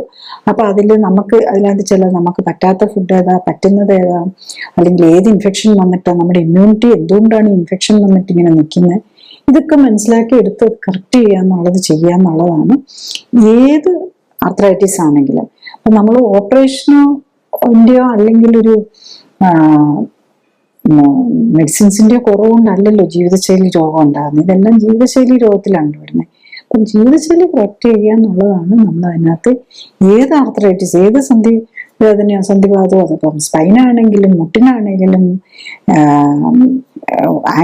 കാലിന്റെ പാദത്തിനാണെങ്കിലും കൈക്കാണെങ്കിലും എവിടെയാണെങ്കിലും ഷോൾഡർ, പിന്നെ ഏറ്റവും കൂടുതൽ എഫക്റ്റഡ് ആവുന്ന ഷോൾഡറിനാണെങ്കിലും ഏതിനാണെങ്കിലും നമ്മൾ ബേസിക്കലി നമ്മുടെ ജീവിതശൈലി കറക്റ്റ് ചെയ്ത് നമുക്ക് ഏതാ വേണ്ടതെന്ന് മനസ്സിലാക്കുക എന്നുള്ളതാണ്. ഞാൻ ഈ പറഞ്ഞ കാര്യങ്ങൾ ശ്രദ്ധിച്ചു കേൾക്കാനും മനസ്സിലാക്കാനും കഴിഞ്ഞാൽ ഇത്തരം ജീവിതശൈലി രോഗങ്ങളുടെ കാരണം മനസ്സിലാക്കി അവയെ പ്രതിരോധിക്കാനും ഒരിക്കൽ വന്ന് നേരത്തെ കണ്ടെത്താനും ജീവിതശൈലിയിൽ വേണ്ട മാറ്റങ്ങൾ വരുത്തി അതിൽ നിന്നും മോചനം നേടാനും സഹായകമാകും. മരുന്നോ ഓപ്പറേഷനോ കൊണ്ട് ഇത്തരം ജീവിതശൈലി രോഗങ്ങൾ മാറ്റാനാകില്ല. കാരണം മരുന്നിന്റെയോ ഓപ്പറേഷന്റെയോ കുറവ് കൊണ്ടല്ല ഇത്തരം രോഗങ്ങൾ ഉണ്ടാകുന്നത്, മറിച്ച് ജീവിതശൈലിയിലെ അപാകതകൾ കൊണ്ടാണ്. അതിനാൽ ജീവിതശൈലി ക്രമീകരിക്കുന്നതിലൂടെ മാത്രമേ ഇത്തരം ജീവിതശൈലി രോഗങ്ങളെ പ്രതിരോധിക്കാനും ഒരിക്കൽ വന്നാൽ അതിൽ നിന്നും മോചനം നേടാനും സാധിക്കൂ. ജീവിതശൈലി രോഗങ്ങൾ കൂടി വരികയാണ്. ഒപ്പം തന്നെ ജീവിതശൈലി രോഗങ്ങൾക്കായി ഓപ്പറേഷനുകൾക്ക് വിധേയരാകേണ്ടി വരുന്ന രോഗികളുടെ എണ്ണവും കൂടി വരുന്നു. ഓപ്പറേഷന് മുമ്പ് രോഗത്തിന്റെ അടിസ്ഥാന കാരണം എന്ത്, ഓപ്പറേഷൻ എന്താണ് ലക്ഷ്യമിടുന്നത്, ഓപ്പറേഷൻ സമയത്തും അതിനുശേഷവും ഉണ്ടാകാവുന്ന അപകട സാധ്യതകളും പാർശ്വഫലങ്ങളും എന്തൊക്കെ തുടങ്ങിയ കാര്യങ്ങൾ രോഗികളും ബന്ധുക്കളും മനസ്സിലാക്കാൻ ശ്രമിക്കണം. ഒപ്പം തന്നെ ഓപ്പറേഷനിലൂടെ ലഭിക്കുന്ന പ്രയോജനം, ഓപ്പറേഷൻ കൊണ്ട് രോഗം മാറുമോ, ഇനിയും രോഗമുണ്ടാകാൻ സാധ്യതയുണ്ടോ തുടങ്ങിയ കാര്യങ്ങളും അറിയാൻ ശ്രമിക്കുക. ഇൻഷുറൻസ് പരിരക്ഷ ഉള്ളവരാണ് കൂടുതലും. ഓപ്പറേഷനായി പണം ചെലവാക്കേണ്ടി വരുന്നില്ല. അതിനാൽ ശസ്ത്രക്രിയകളെ വളരെ ലാഘവത്തോടെ കാണുന്ന രീതി കൂടി വരികയാണ്. അനസ്തീസിയ സംബന്ധമായും ഓപ്പറേഷൻ സമയത്തും അതിനുശേഷവും ഉണ്ടാകാവുന്ന അപകട സാധ്യതകൾ വളരെ ചെറുതാണെങ്കിലും മരണത്തിന് പോലും ഉള്ള സാധ്യത ഉണ്ടാക്കും എന്ന യാഥാർത്ഥ്യം മനസ്സിലാക്കണം. ഓപ്പറേഷനായി നൽകുന്ന ഒട്ടുമിക്ക സമ്മതപത്രത്തിലും മരണം വരെ സംഭവിക്കാൻ സാധ്യതയുണ്ട് എന്ന് എഴുതിയിട്ടുണ്ടാകും. രോഗിയും ബന്ധുക്കളും ഓപ്പറേഷന് മുൻപായി നൽകേണ്ട സമ്മതപത്രം ഓപ്പറേഷൻ ദിവസമല്ല വായിക്കേണ്ടത്, മറിച്ച് ഓപ്പറേഷൻ വിധേയമാകാൻ തീരുമാനിക്കുന്നതിനും തീയതി ഫിക്സ് ചെയ്യുന്നതിനും മുമ്പ് ഒപ്പുവെക്കേണ്ട സമ്മതപത്രം വായിച്ചു നോക്കി മനസ്സിലാക്കണം. ജീവിതശൈലി രോഗങ്ങളുള്ളവർക്ക്, പ്രത്യേകിച്ചും രക്തക്കുഴലുകളെ ബാധിക്കുന്ന രോഗങ്ങളുള്ളവർക്ക് അനസ്തീസിയുടെയും ശസ്ത്രക്രിയ സംബന്ധമായും ഉള്ള അപകട സാധ്യതകളും പാർശ്വഫലങ്ങളും കൂടുതലാണ് എന്നതും അറിയണം. രോഗങ്ങൾ തുടക്കത്തിലേ കണ്ടെത്തുകയും അമിതവണ്ണം ഉണ്ടെങ്കിൽ കുറയ്ക്കാൻ ശ്രമിക്കുകയും മെറ്റബോളിസത്തിലെയും ഇമ്മ്യൂണിറ്റിയിലെയും അപാകതകൾ കണ്ടെത്തി പരിഹരിക്കാൻ ശ്രമിക്കുകയുമാണ് വേണ്ടത്. അടുത്തത്, ആരോഗ്യകാര്യങ്ങളെ കുറിച്ച് സംസാരിക്കുന്ന വ്യക്തിയുടെ ശാസ്ത്രീയ അടിത്തറ വിലയിരുത്തേണ്ടതുണ്ട് എന്നതാണ്. ഞാൻ ഡോക്ടർ ജോളി തോംസൺ 1981 ബാച്ചിൽ കോട്ടയം മെഡിക്കൽ കോളേജിൽ നിന്നും MBBS-ഉം തുടർന്ന് തിരുവനന്തപുരം മെഡിക്കൽ കോളേജിൽ നിന്നും MD-യും റീപ്രൊഡക്റ്റീവ് മെഡിസിനിലും സർജറിയിലും സ്പെഷ്യൽ ട്രെയിനിങ്ങുകൾക്കും ശേഷം ഗവൺമെന്റ് സർവീസിൽ ചേർന്നു. 97-ൽ റിസൈൻ ചെയ്ത ശേഷം എറണാകുളത്ത് തേവരയിൽ ലൈഫ് കെയർ സെന്ററിൽ മരുന്നുകളും ശസ്ത്രക്രിയകളും ഒഴിവാക്കി ക്ലിനിക്കൽ സപ്പോർട്ടോടെയുള്ള ജീവിതശൈലി ക്രമീകരണത്തിലൂടെ ജീവിതശൈലിയുമായി ബന്ധപ്പെട്ട രോഗങ്ങൾ തടയുന്നതിലും ചികിത്സിച്ചു മാറ്റുന്നതിലും ഊന്നൽ നൽകുന്നു. മോഡേൺ മെഡിസിനിൽ ഉപയോഗിക്കുന്ന മരുന്നുകളും ഓപ്പറേഷനുകളും ഫിസിയോതെറാപ്പിയും ഇമ്മ്യൂണിറ്റിയെ എങ്ങനെ സ്വാധീനിക്കുന്നു എന്നതിനെ കുറിച്ച് പഠനങ്ങൾ നടത്തി. ഈ പഠനങ്ങളുടെ വെളിച്ചത്തിൽ ഇമ്മ്യൂണിറ്റിയെ ഉത്തേജിപ്പിക്കാനുള്ള പോഷക മിശ്രിതങ്ങളും ഓക്സിഫ്ലെക്സ് എന്ന പ്രത്യേക വ്യായാമ രീതിയും ഡെവലപ്പ് ചെയ്തു. ഈ പോഷക മിശ്രിതങ്ങളുടെയും ഓക്സിഫ്ലെക്സ് വ്യായാമത്തിന്റെയും സഹായത്തോടെ കോശങ്ങളെ ശാക്തീകരിച്ച് രോഗമുക്തിയെ സഹായിക്കാനും ആരോഗ്യം ഉത്തമമാക്കാനും നിലനിർത്താനും സഹായിക്കുന്ന സെൽ ആക്ടിവേഷൻ എന്ന നൂതന ചികിത്സാ രീതിയും ഡെവലപ്പ് ചെയ്തു. അടുത്തതായി, എന്താണ് ക്ലിനിക്കലി സൂപ്പർവൈസ്ഡ് ആൻഡ് സപ്പോർട്ടഡ് ജീവിതശൈലി ക്രമീകരണം എന്നതാണ്. ക്ലിനിക്കലി സൂപ്പർവൈസ്ഡ് ജീവിതശൈലി ക്രമീകരണത്തിൽ ശരീരഘടനയും ശരീരത്തിലെ കൊഴുപ്പിന്റെ അളവും കണ്ടെത്തുകയും ഒപ്പം തന്നെ ഉത്തമ ശരീരഘടന എന്തായിരിക്കണം എന്ന് കണ്ടെത്തുകയുമാണ് ആദ്യഘട്ടം. രണ്ടാമതായി, രക്തപരിശോധനകൾ നടത്തി ഹൃദയം, രക്തക്കുഴലുകൾ, കിഡ്നി, ലിവർ തുടങ്ങിയ അവയവങ്ങളുടെ ആരോഗ്യസ്ഥിതിയും ഇമ്മ്യൂൺ സ്റ്റാറ്റസും ഹോർമോണുകളുടെയും പോഷകങ്ങളുടെയും ലെവലും ശരീരത്തിന് ചേരുന്ന ഭക്ഷ്യവസ്തുക്കൾ ഏതൊക്കെ എന്ന് മനസ്സിലാക്കാൻ ശ്രമിക്കുകയുമാണ്. മൂന്നാമതായി, ഉത്തമ ശരീരഘടനയിൽ എത്താനായി വേണ്ട ജീവിതശൈലി ക്രമീകരണങ്ങളാണ്. രോഗിയുടെ പ്രത്യേകതകൾ അനുസരിച്ച് ഉത്തമ ന്യൂട്രീഷനും വ്യായാമവും നൽകുന്നതിനൊപ്പം ശരീരത്തിലെത്തുന്ന വിഷാംശം കുറയ്ക്കാനുമാണ് ഇതിൽ ശ്രമിക്കുന്നത്. ശരീരകോശങ്ങൾക്ക് പ്രവർത്തിക്കാൻ ഉത്തമമായ സാഹചര്യം ഒരുക്കുന്നതിലൂടെ ജീവനാധാരമായ മെറ്റബോളിക് അഥവാ രാസപ്രവർത്തനങ്ങളുടെ സമതുലിതാവസ്ഥ വീണ്ടെടുക്കുകയും നിലനിർത്തുകയുമാണ് ലക്ഷ്യം. ജീവിതശൈലി ക്രമീകരണത്തിലൂടെ രക്തയോട്ടവും മെറ്റബോളിക് പ്രവർത്തനങ്ങളും ഹോർമോൺ ബാലൻസും ഇമ്മ്യൂണിറ്റിയും ശരീരഘടനയും ഉത്തമമാക്കാനും നിലനിർത്താനും കഴിഞ്ഞാൽ ഒട്ടുമിക്ക ജീവിതശൈലി രോഗങ്ങളെയും പ്രതിരോധിക്കാനാകും. മാത്രമല്ല, വർഷങ്ങളായി മരുന്ന് കഴിക്കുന്നവർക്ക് പോലും രോഗം മൂർച്ഛിച്ച് അവയവങ്ങൾ തീരെ നശിക്കുന്നതിന് മുൻപെങ്കിലും കേടായ ശരീരകോശങ്ങളുടെ പുനർനിർമ്മിതിക്ക് ആവശ്യമായ പോഷകങ്ങൾ നൽകാനും വിഷാംശം ശരീരത്തിലെത്തുന്നത് തടയാനും ശരീരകോശങ്ങളെ എല്ലാം ഉത്തേജിപ്പിക്കാനുതകുന്ന വ്യായാമത്തിലൂടെ എല്ലാ ശരീരകോശങ്ങൾക്കും വേണ്ട രക്തയോട്ടം ലഭിക്കുന്നു എന്നുറപ്പാക്കാനും വേണ്ട ജീവിതശൈലി ക്രമീകരണത്തിന് തയ്യാറായാൽ പ്രമേഹവും പ്രഷറും ഹൃദ്രോഗവും അലർജിയും ആസ്മയും ആർത്രൈറ്റിസും ക്യാൻസറും പോലുള്ള ഒട്ടുമിക്ക ജീവിതശൈലി രോഗങ്ങളിൽ നിന്നും അവയ്ക്കായി കഴിക്കുന്ന മരുന്നുകളിൽ നിന്നും വേണ്ടിവരാവുന്ന ഓപ്പറേഷനുകളിൽ നിന്നും ഒക്കെ മോചനം നേടാനും കഴിയുന്നതേ ഉള്ളൂ. Next, clinically supported life style correction കൊണ്ട് ഇത്തരം ആർത്രൈറ്റിസ് പേഷ്യൻസിന് എന്താണ് ബെനിഫിറ്റ് എന്നുള്ളതാണ്. എന്ത് എക്സ്പീരിയൻസ് എന്താണ്, അങ്ങനെ വളരെ ട്രീറ്റ് ചെയ്തിട്ടുള്ള എക്സ്പീരിയൻസ് ആണ്. അപ്പം ബേസിക്കലി നമ്മൾ പലതരത്തിലുള്ള ആർത്രൈറ്റിസുകളെ നമ്മൾ ആർത്രൈറ്റിസ് പേഷ്യൻസിനെ കാണാറുണ്ട്. അതൊരു നമ്മുടെ സാധാരണ കാണുന്ന വളരെ കോമൺ ആയിട്ടുള്ള റുമറ്റോയ്ഡ് ആർത്രൈറ്റിസ് എന്ന് പറഞ്ഞാൽ അല്ലെങ്കിൽ ആമവാദം ഉള്ള ഒരു ആളുടെ കാര്യം പറയാം. ഇദ്ദേഹത്തിന് 46 വയസ്സേ ഉള്ളൂ, 170 സെന്റിമീറ്റർ പൊക്കം, 66 കിലോ ആണ്. അപ്പോൾ ഓവർ വെയിറ്റ് അല്ല, ഒരു എണ്ണമാണ്. അദ്ദേഹത്തിന് 8 വർഷമായി റുമറ്റോയ്ഡ് ആർത്രൈറ്റിസ് തുടങ്ങിയിട്ട്. അതിൽ CCP, അതായത് സീറോളജിക്കൽ ടെസ്റ്റില് CCP മാറേ ഫാക്ടറും ഒക്കെ വെരി ഹൈ ആണ്, 500-ന് മുകളിലാണ്. അപ്പൊ അത്ര കൂടുതലുണ്ടായിരുന്നു. അപ്പം ശരിക്കും നമ്മൾ ഈ ആമവാദം എന്ന് പറയുന്ന ആ ഗ്രൂപ്പിൽ തന്നെ വരുന്ന ഇതാണ്. അതുകൂടാതെ അദ്ദേഹത്തിന്റെ STP ലിവർ ഫംഗ്ഷനിൽ നാഷ്, നോൺ ആൽക്കഹോളിക് ഹെപ്പറ്റൈറ്റിസും കൂടെ ഉണ്ട്. ഓവർവെയിറ്റ് അല്ലാത്ത ഒരാൾക്ക് ഹെപ്പറ്റൈറ്റിസ്, പ്രത്യേകിച്ച് ലിവറിൽ ഫാറ്റ് കെട്ടുന്നത് പോലെ കാണുന്നുണ്ട്. അത് കൂടാതെ എൻസൈംസ് SGPT 940 ആണ് നമ്മൾ നോക്കുന്നത്. SGPT ആണെങ്കിൽ SGOT ആണ് 577 ഉണ്ട്. അപ്പൊ അത്ര കൂടുതലാണ്. അപ്പം അതുപോലെ വൈറ്റമിൻ ഡി കുറെ ന്യൂട്രീഷണൽ ഇംബാലൻസ് കാണുന്നുണ്ട്. ESR കൂടുതലാണ്, HSCRP CRP ഒക്കെ വെരി ഹൈ ആണ്. അതുപോലെ തന്നെ TPO, അതായത് ഒരു തൈറോയിഡിന് വേണ്ടിയിട്ട് നമ്മൾ നോക്കുന്ന ഒരു ഓട്ടോഇമ്യൂൺ ഇതാണ്, അതും ഒത്തിരി കൂടുതലുണ്ട്. അപ്പം അങ്ങനെ multiple autoimmune factors, autoimmune antibodies കാണിക്കുന്നുണ്ട് ഇദ്ദേഹത്തിന്. അപ്പൊ ഇത് വളരെ ഡിസേബിൾഡ് ആണ് ആള്, ശരിക്കും ഒന്നും ചെയ്യാൻ പറ്റാത്തതുപോലെ ഇവൻ ജോലി പോലും നിർത്തേണ്ടി വന്നു ഇത്തരം ബുദ്ധിമുട്ടുകൾ കാരണം. അദ്ദേഹം കുറെ പലതരത്തിൽ അദ്ദേഹം ഔട്ട്സൈഡ് യൂറോപ്പിലും ഒക്കെ വർക്ക് ചെയ്തോ, യൂറോപ്പിലും ആയിരുന്നു ബേസിക്കലി വർക്ക് ചെയ്തുകൊണ്ടിരുന്നത്. അപ്പം അവിടെ നിന്നുള്ള ട്രീറ്റ്മെന്റ് ആയിരുന്നു നേരത്തെ എടുത്തോണ്ടിരുന്നത്. അവിടെ നിന്ന് മെതോട്രെക്സേറ്റ്, ഹൈഡ്രോക്സിക്വിനോൺ, പിന്നെ അതുപോലെ ഈ പ്രോട്ടീൻ കൈനേസ് വിഭാഗത്തിൽപ്പെട്ട മരുന്ന്, അങ്ങനെ പലതരം മരുന്നുകളെല്ലാം ട്രൈ ചെയ്ത് നോക്കിയിട്ടുള്ള ആളാണ്. അപ്പൊ ഇദ്ദേഹം ഇവിടെ നമ്മൾ ഈ ട്രീറ്റ്മെന്റ് തുടങ്ങുമ്പോൾ നമ്മൾ ഇത്തരം സിംറ്റമാറ്റിക് ഉള്ളവർക്ക് ലൈറ്റ് ആയിട്ടുള്ള ഈ ഡെക്സമെഥസോൺ പോലുള്ള ലൈറ്റ് ആയിട്ടുള്ള നമ്മൾ ആന്റി ഇൻഫ്ലമേറ്ററിയും പെയിൻ കില്ലേഴ്സും കൂടെ കൊടുക്കേണ്ടി വരും. പിന്നെ ഫുഡിലാണ് നമ്മൾ മെയിൻലി കോൺസെൻട്രേറ്റ് ചെയ്യുന്നത്. അപ്പം നമ്മൾ ഈ ഫുഡ് വരുമ്പോഴാണെങ്കിൽ ഇദ്ദേഹത്തിന്റെ നമ്മൾ പലതരം ഫുഡിനോട്, കുറെ അധികം ഫുഡിനോട് അലർജിയാണ് നമ്മൾ യൂഷ്വലി ഉപയോഗിക്കുന്നത്. എല്ലാ പാലുൽപ്പന്നങ്ങളോടും, കേർഡ്, ചീസ്, മിൽക്ക്, അതുപോലെ ഗ്രൗണ്ട് നട്ട് ഒക്കെ നമ്മൾ സാധാരണ ഉപയോഗിക്കുന്നതാണ്. ലെമൺ, പിന്നെ റൈസിനോട് പോലും, ലൈസ്, വീറ്റ് ഒക്കെ അലർജി ഉണ്ട്. ഗ്ലിയാഡിൻ, ഈ ഗ്ലൂട്ടൻ അലർജി ഉണ്ട്. അപ്പൊ ഇതൊക്കെ ഓരോരുത്തരുടെയും സ്പെസിഫിക് ആണ്. അതുകൊണ്ട് ഞാൻ അതിന്റെ ഡീറ്റെയിലേക്ക് പോകുന്നില്ല.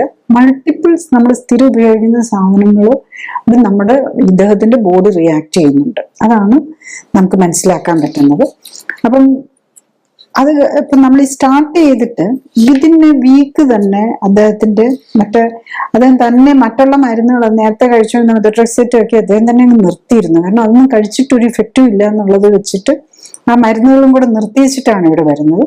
പക്ഷെ നമ്മൾ മെഡിസിൻസ് നമ്മൾ ഈ ഫുഡും ലൈഫ് സ്റ്റൈലും കറക്റ്റ് ചെയ്ത് ഒരാഴ്ചയായപ്പോ തന്നെ, 1 വീക്കിൽ തന്നെ അദ്ദേഹത്തിന്റെ സിംറ്റംസിനൊക്കെ വളരെ ആശ്വാസം വന്നു എന്നുള്ളതാണ്. 8th ഡേയിൽ വരുമ്പോ തന്നെ നല്ല കുറവ്, കംപ്ലീറ്റ് മാറിയെന്നല്ല, കുറവുണ്ട്.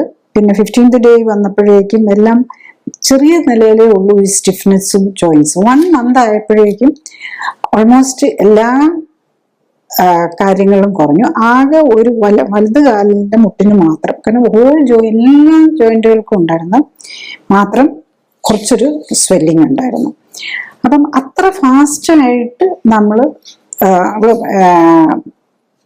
ഈ സിംറ്റമാറ്റിക് റിലീഫ് വരുന്നു എന്നുള്ളത്. അതനുസരിച്ച് തന്നെ ഈ ഓട്ടോഇമ്മ്യൂൺ ആന്റിബോഡീസിന്റെ കാര്യത്തിലാണേലും RA ഫാക്ടറൊക്കെ കുറഞ്ഞു വരുന്നുണ്ടായിരുന്നു. എല്ലാത്തിലും കുറവ് വന്നു. പക്ഷെ ഇദ്ദേഹത്തിന്റെ ഫുൾ നമുക്ക് ഫോളോ അപ്പ് യൂഷ്വലി നമ്മൾ 180 ഡേയ്സ് വരെയാണ് വരുന്നത്. അത് കഴിഞ്ഞിട്ട് he has gone to abroad, നമ്മളെ ഇന്ത്യയിലുള്ള പേഷ്യൻ്റെല്ലാം. അതുകൊണ്ട് ഫുള്ളി അവർക്ക് അവിടെയൊക്കെ ചെല്ലുമ്പോഴും നമുക്ക് പലപ്പോഴും ഈ ടെസ്റ്റുകളൊന്നും പ്രോപ്പർലി ചെയ്യാൻ പറ്റില്ല. പക്ഷെ ഫുഡ് സപ്പോർട്ടും ഒക്കെ എടുത്ത് അവിടെ വേറൊരു രാജ്യത്ത് നിന്ന് വളരെ ക്ലൈമറ്റ് വ്യത്യാസം ഉണ്ടായിട്ടും ഒരു 60 ഡേയ്സിലും 90 ഡേയ്സിലും ഒക്കെ is able to manage without any problem.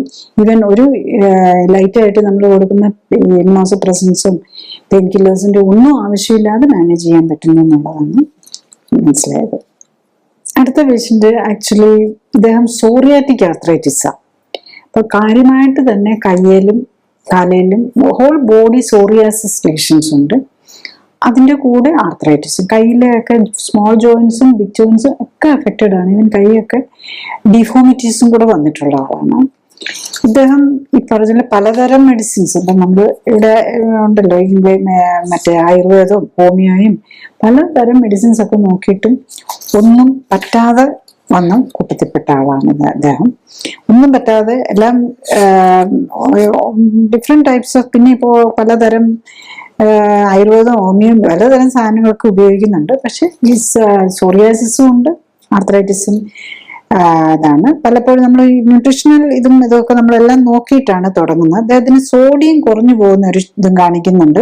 അപ്പൊ മോസ്റ്റ് പ്രോബ്ലി ഒരു നമ്മുടെ ഈ എഡ്രിനൽ ഗ്ലാൻഡിന്റെ അതിലെ മിനറലോ കോർട്ടിക്കോയിഡ് ഉണ്ടാക്കുന്നതിന് തടസ്സം വരുന്നുണ്ടാകും. അതുകൊണ്ടാണ് അധികം മരുന്നൊന്നും കഴിക്കുന്നില്ല, സോഡിയം കുറഞ്ഞു പോകുന്നു. വൈറ്റമിൻ ഡി കുറവുണ്ട്. Inflammatory markers ESR, HCR, CRP ഒക്കെ വെരി ഹൈ ആണ്. ഈവൻ അയണും ഹീമോഗ്ലോബിനും ഒക്കെ കുറഞ്ഞു നിൽക്കുകയാണ്. ഇദ്ദേഹത്തിനും പലതരം ഫുഡ് ഐറ്റംസിനോടും ഉള്ള അലർജി കാണിക്കുന്നുണ്ട്. മിൽക്ക്, പപ്പായ, ടൊമാറ്റോസ്, മൾട്ടിപ്പിൾ കാര്യങ്ങളോട്. അതിന്റെ ഡീറ്റെയിലേക്ക് ഞാൻ പോകുന്നില്ല. പലതിനോടും നമ്മളുടെ ബോഡിയിൽ നമ്മൾ സാധാരണ ഉപയോഗിക്കുന്ന ഫുഡിനോടും റിയാക്ട് ചെയ്യുന്നുണ്ട്.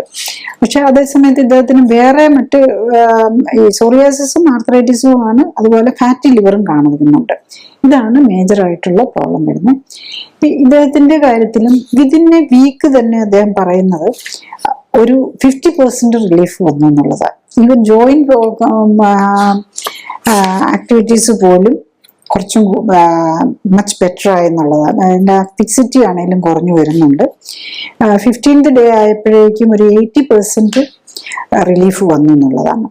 അദ്ദേഹത്തിൻ്റെ ഒരു ഇങ്ങനെ ഒരു ബിസി ഷെഡ്യൂളുള്ള ആളാണ്. നമുക്കതുകൊണ്ട് ഒരു പ്രോപ്പർ ഫോളോ അപ്പ് വന്നിട്ടുള്ളത് കിട്ടിയിട്ടില്ല.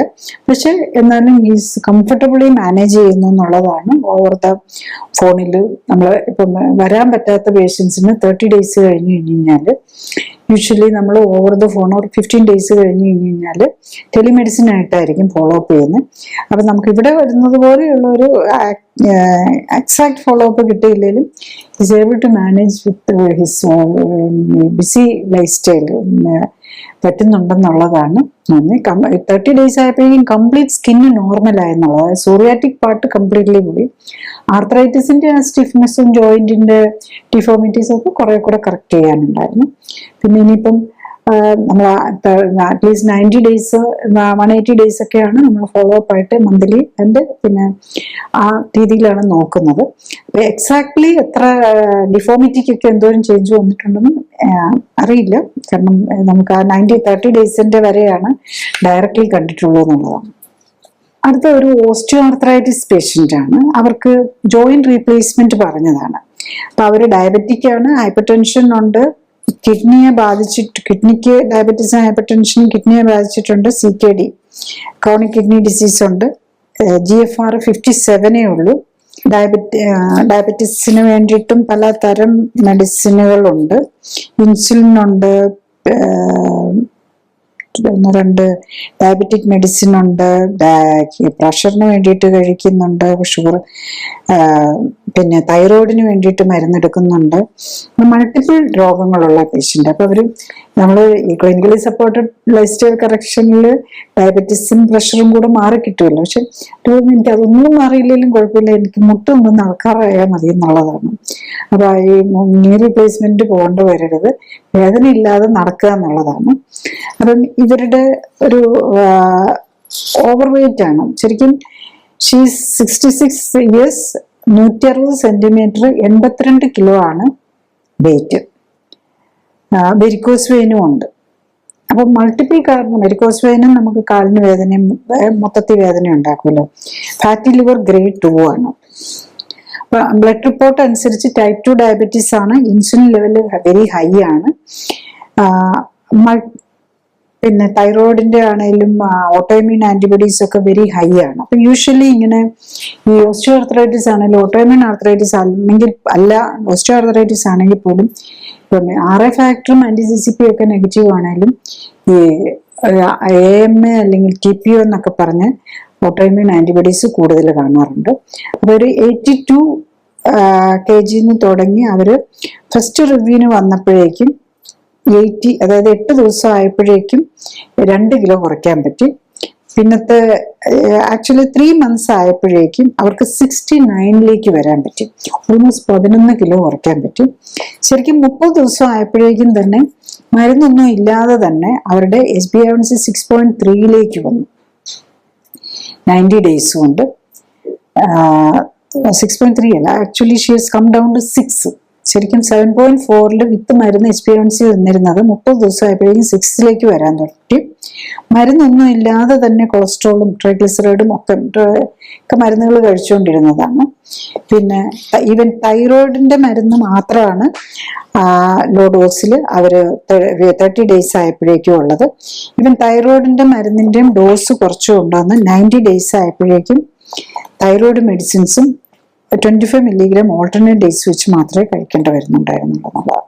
അപ്പൊ അതാണ് ഈവൻ തൈറോയിഡ് ഓട്ടോഇമ്യൂൺ ആന്റിബോഡീസ് പോലും കുറഞ്ഞ് 90 days ആയപ്പോഴേക്കും അവരുടെ AMA 216 നിന്നിരുന്നത്, ഓട്ടോഇമ്യൂൺ ആന്റിബോഡി 526 നിന്നിരുന്നത് ആക്ച്വലി കുറഞ്ഞ് 21ലേക്ക് വന്നു. അതുപോലെ ഈ GFR കിഡ്നി ഫങ്ഷൻ 57 എന്നുള്ളത് 72ലേക്ക് കൂടിയെന്നുള്ളതാണ്. അപ്പൊ എല്ലാ പാരാമീറ്റേഴ്സും നമ്മൾ പുതുക്കെ കൂടിക്കൊണ്ടുവരുന്നു. HbA1c ആണ് 5.90 ഡേയ്സിൽ വന്നപ്പോഴേ HbA1c 5.4 ആണ്. So almost all parameters correct ചെയ്തു എന്നുള്ളതാണ്. ബേസിക്കലി നമ്മൾ ഈ ഓട്ടോഇമ്യൂൺ ആർത്രൈറ്റിസും സൊറിയാറ്റിക് ആർത്രൈറ്റിസും ഓസ്റ്റിയോ ആർത്രൈറ്റിസും ഒക്കെ നമ്മൾ ഈ ജോയിന്റ് റീപ്ലേസ്മെന്റും മെഡിസിൻസും ഒക്കെ ഒഴിവാക്കി നമ്മളുടെ ഓൾമോസ്റ്റ് എല്ലാ പാരാമീറ്റേഴ്സും മാത്രമല്ല അതിൻ്റെ കൂടെയുള്ള എന്ത് ലൈഫ് സ്റ്റൈൽ ഡിസീസ്, ഫാറ്റി ലിവറോ ഹൈപ്പർ ടെൻഷനോ ഡയബറ്റീസോ ഒക്കെ നമുക്ക് എല്ലാം പാരലായിട്ടാണ് നമ്മൾ ഈ ക്ലിനിക്കലി സപ്പോർട്ടഡ് ലൈഫ് സ്റ്റൈൽ കറക്ഷനിൽ കിട്ടുന്നത്. അപ്പോൾ അതെന്തുകൊണ്ടാണെന്ന് ചോദിച്ചു കഴിഞ്ഞാൽ നമ്മൾ ബോഡിയെയും കറക്റ്റ് ചെയ്ത് ഇമ്മ്യൂൺ സിസ്റ്റത്തെ കറക്റ്റ് ചെയ്ത് നമ്മുടെ ഹോർമോൺ സിസ്റ്റത്തെയും ഇമ്മ്യൂൺ സിസ്റ്റത്തെയും എല്ലാമാണ് കറക്റ്റ് ചെയ്യുന്നത്. അതുകൊണ്ടാണ് എല്ലാ സിസ്റ്റത്തിനും ഏതൊക്കെ രോഗമുണ്ടോ അതിനെല്ലാം പാരലായിട്ടുള്ള ബെനിഫിറ്റ് കിട്ടുന്നതാണ്. അപ്പം ഇപ്പൊ എല്ലാ രോഗത്തിനും മാറിക്കിട്ടും.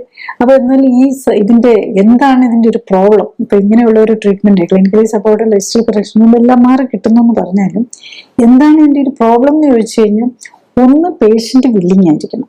ഒന്ന് നമ്മൾ ആ ജീവിതശൈലിയാണല്ലോ ചേഞ്ച് ചെയ്യേണ്ടത്. ഇപ്പോൾ ഓവർ വെയിറ്റ് ഉള്ളവരാണെങ്കിൽ നമ്മൾ കാർബോഹൈഡ്രേറ്റും ഫാറ്റും ലോ കാലറി ഡയറ്റിലേക്ക് വരണം. പിന്നെ നമ്മുടെ അലർജിക്ക് നമ്മുടെ ബോഡിക്ക് പറ്റാത്ത ഫുഡുള്ളത് കുറയ്ക്കണം.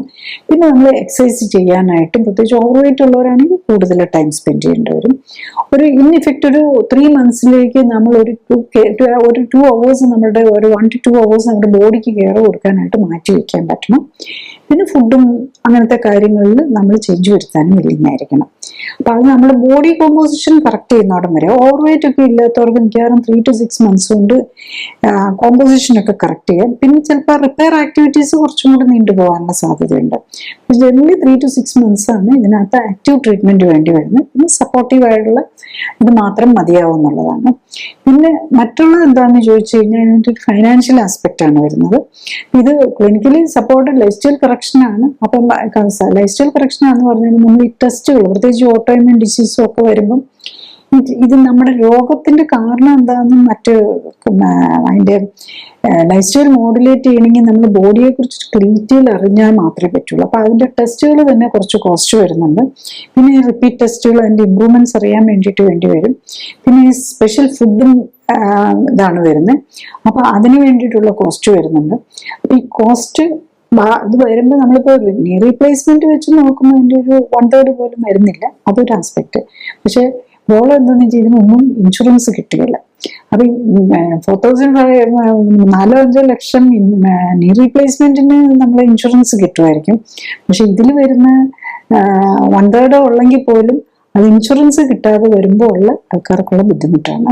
അപ്പൊ കോസ്റ്റ് ഒരു ഫാക്ടർ. അതിൽ പ്രത്യേകിച്ചും മറ്റേ ഫൈനാൻഷ്യലി ഇതായിട്ടുള്ളവർക്കാകുമ്പം ഒന്ന് ഈ ഇൻഷുറൻസ് കിട്ടാത്തതിന്റെ ഒരു പ്രോബ്ലം വരും. പിന്നെ ഫൈനാൻഷ്യലി ഓക്കെ ആയിട്ടുള്ളവർക്കാണെങ്കിലും അവിടെ നീ റീപ്ലേസ്മെന്റ് പോലെയുള്ള മറ്റ് സർജറിയും ട്രീറ്റ്മെന്റിനും ഒക്കെ ഫ്രീ ആയിട്ട് കിട്ടുമ്പോൾ ഇതെങ്ങനെ എന്നുള്ള ഒരു ചോദ്യം വരും. നമ്മളെല്ലാവരും ഒരു കൺസ്യൂമറിസ്റ്റ് ചിന്താഗതിയും കൂടെ വരുന്നുണ്ടല്ലോ. അപ്പൊ അതാണ് ഇതിനകത്തുള്ള ഒരു പ്രോബ്ലം. അപ്പൊ ലൈഫ് സ്റ്റൈൽ കറക്റ്റ് ചെയ്യാൻ ഇല്ലെങ്കിൽ ഈ ഇൻഷുറൻസ് കിട്ടാത്തതിന്റെ ഒരു പ്രോബ്ലമാണ് ഇതൊരു പ്രോബ്ലം ആയിട്ട് നമ്മൾ കാണുന്നത്.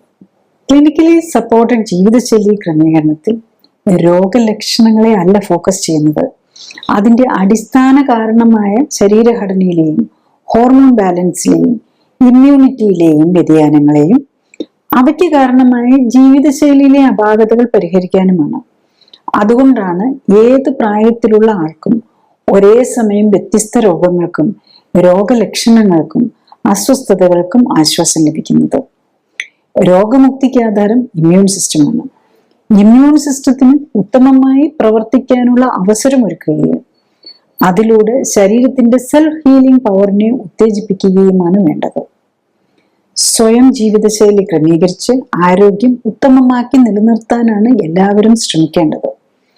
അതിന് കഴിയാതെ വരികയോ ഹൃദ്രോഗവും ക്യാൻസറും പോലുള്ള മാരക രോഗങ്ങൾ സംശയിക്കപ്പെടുമ്പോഴും ഒന്നിൽ കൂടുതൽ രോഗങ്ങളുള്ളവർക്കും മരുന്നുകൾ ദീർഘകാലം ഉപയോഗിക്കേണ്ടി വരുന്നവർക്കും മരുന്നുകൾ കൊണ്ടും അസ്വസ്ഥതകൾ മാറ്റാൻ കഴിയാതെ വരുമ്പോഴും ഓപ്പറേഷൻ ആവശ്യമായി വരുന്നവർക്കും ആണ് ക്ലിനിക്കൽ സപ്പോർട്ടോടെയും സൂപ്പർവിഷനോടെയും ഉള്ള ജീവിതശൈലി ക്രമീകരണം ആവശ്യമായി വരുന്നത്. ക്ലിനിക്കൽ സപ്പോർട്ടോടെയുള്ള ജീവിതശൈലി ക്രമീകരണത്തിന്റെ വിവിധ വശങ്ങളെക്കുറിച്ച് കൂടുതൽ വിവരങ്ങൾ വെബ്സൈറ്റിൽ നിന്നും യൂട്യൂബിൽ നിന്നും അറിയാനാകും. ഓരോ രോഗത്തിന്റെയും കാരണം, രോഗലക്ഷണങ്ങൾ മനസ്സിലാക്കി രോഗം എങ്ങനെ തുടക്കത്തിലേ കണ്ടെത്താം, വേണ്ടിവരാവുന്ന പരിശോധനാ രീതികളുടെയും ചികിത്സാ രീതികളുടെയും ഗുണദോഷങ്ങൾ, പാർശ്വഫലങ്ങൾ, അപകട സാധ്യതകൾ തുടങ്ങിയവയ്ക്കൊപ്പം ജീവിതശൈലിയുമായി രോഗത്തിനുള്ള ബന്ധത്തെയും ജീവിതശൈലി ക്രമീകരണത്തിന്റെ പ്രാധാന്യത്തെയും ശാസ്ത്രീയ വശങ്ങളെയും ക്ലിനിക്കൽ സപ്പോർട്ടോടെയുള്ള ജീവിതശൈലി ക്രമീകരണത്തെയും കുറിച്ച് വിശദീകരിക്കുന്ന വീഡിയോകൾക്കായി പ്ലേലിസ്റ്റ് കാണുക. ഒരു വ്യക്തിക്ക് ഒന്നിൽ കൂടുതൽ രോഗങ്ങളും ഒരേ രോഗത്തിന് പലതരം പരിശോധനാ രീതികളും ചികിത്സാ രീതികളും ഉള്ള ഇക്കാലത്ത് രോഗത്തിന്റെ പ്രത്യേകതകളും പരിശോധനകളുടെയും മരുന്നുകളുടെയും ഓപ്പറേഷനുകളുടെയും ഒക്കെ പാർശ്വഫലങ്ങളെക്കുറിച്ചും അപകട സാധ്യതകളെക്കുറിച്ചും അറിവുണ്ടാകേണ്ടത് ആരോഗ്യ സംരക്ഷണത്തിന് അനിവാര്യമാണ്. വ്യക്തമായ ശാസ്ത്രീയമായ അറിവുണ്ടായാൽ മാത്രമേ രോഗമുക്തിക്കുതകുന്ന ചികിത്സ തിരഞ്ഞെടുക്കാനും ആരോഗ്യത്തോടെയുള്ള ദീർഘായുസ് സാധ്യമാക്കാനും കഴിയൂ. Thank you.